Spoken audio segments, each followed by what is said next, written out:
My question gets back to what the UN is doing here in this special session. I think most people have the assessment that not much is going to come out of it, which leaves Pakistan or Bangladesh very much in a situation like a lot of developing countries. Insufficient assistance from the North or concessions by the North, and probably not much from OPEC. What does a country like yours do then, given the inflation rate, given the world economic crisis?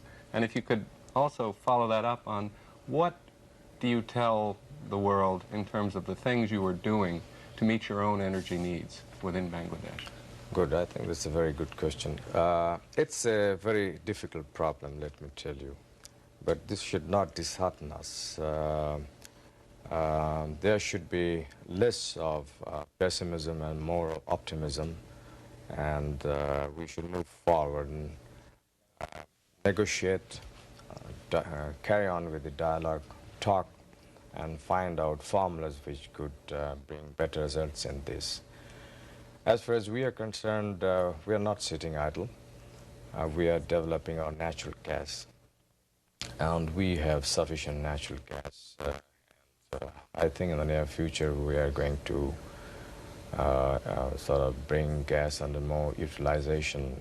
We may sell natural gas as LNG and use natural gas as CNG and things like that. And we are now exploring ourselves for oil. There's very strong indication that we have oil. And we hope in the near future we may have oil, we may get oil in our country. Then we have a huge reserve of coal in the northern areas of our country, and we're going to sort of exploit this coal mine.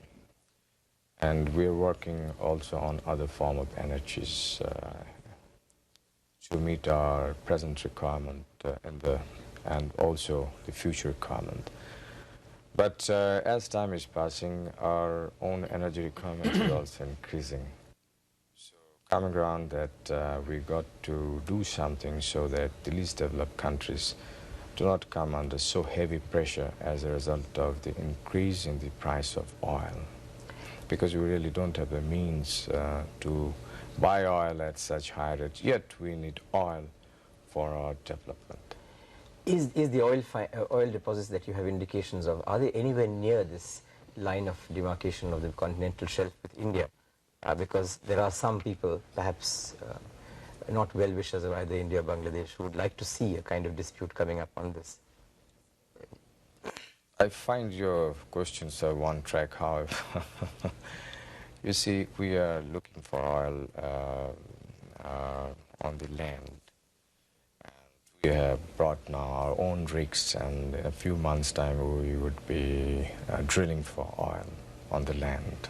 Mr. President, I'm afraid that's all the time we have today, which is a great pity. The clock always beats us.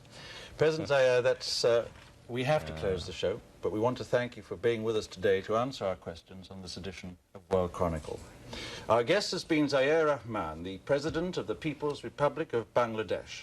President Rahman, here to attend a special session of the United Nations General Assembly, was interviewed here at UN headquarters in New York by Brennan Jones, correspondent for Interpress Service, the Third World News Agency, Peggy Wilkins of the international staff of the Wall Street Journal, and Prem Shankar Jha, editor of the Financial Express of New Delhi. And I'm Brian Saxton, thanking you for being with us and hoping you'll join us again for the next edition of World Chronicle.